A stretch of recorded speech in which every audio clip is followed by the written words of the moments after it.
আসসালামু আলাইকুম, কেমন আছেন সবাই? আমি তো আলহামদুলিল্লাহ ভালো আছি। আজকে আমি একটা রেসিপি করব। তার জন্য এক জায়গায় বাদাম ভেজে বাদাম গুঁড়া করে নিচ্ছি, একটু দানা দানা টাইপের। আর এদিকে চাল লবণ দিয়ে ভেজে গুঁড়া করে নিচ্ছি। চলে যাচ্ছি রান্নায়। এদিকে একটা কড়াই বসিয়ে দিছি চুলায়।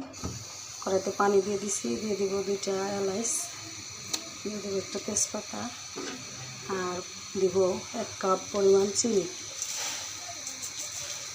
4 কাপের বড় কাপের 1 কাপ চিনি দিয়ে দিলাম। এখন দিয়ে দেবো স্বাদ মতো লবণ। চাল আমি লবণ দিয়ে যাচ্ছি, তারপরে একটু দিয়ে দিলাম, নেড়ে দেবো, পাক আসা পর্যন্ত অপেক্ষা করব। এদিকে আমি চালের গুঁড়ার বাদামগুলো একসাথে মিক্স করে নিতেছি।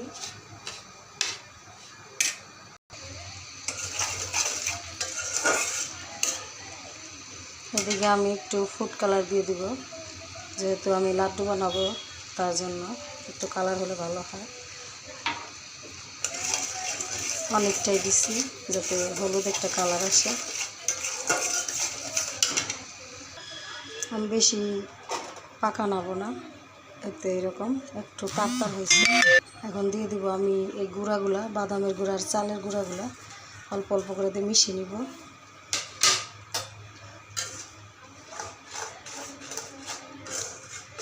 মিশিয়ে নিয়ে মিশিয়ে নিচ্ছি। এখন নামিয়ে নেব। বেশিক্ষণ চুলে রাখা যাবে না, বেশি পাক এসে যাবে। এদিকে আমি মিশ্রণটা নামিয়ে নিচ্ছি। এখন আমি হাত দিয়ে লাড্ডু বানিয়ে নেব। গরম একটু সামান্য ঠান্ডা হয়েছে। এখন আমি সবগুলো নাড়ু বানিয়ে নেব লাড্ডু, এরকম চেপে চেপে।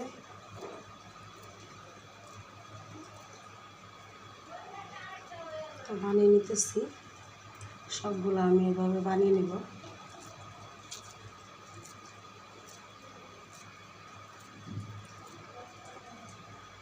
তো 2 হাত দিয়ে ঘুরিয়ে ঘুরিয়ে বানাইলে বেশি সুন্দর হবে। এভাবে আমি সবগুলো বানিয়ে নেব।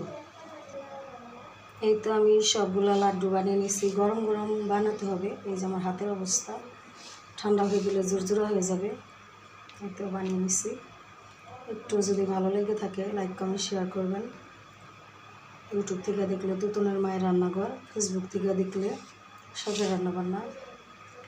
আজকের মতো বিদায় নিলাম, দেখা হবে অন্য কিছু নিয়ে। আসসালামু আলাইকুম।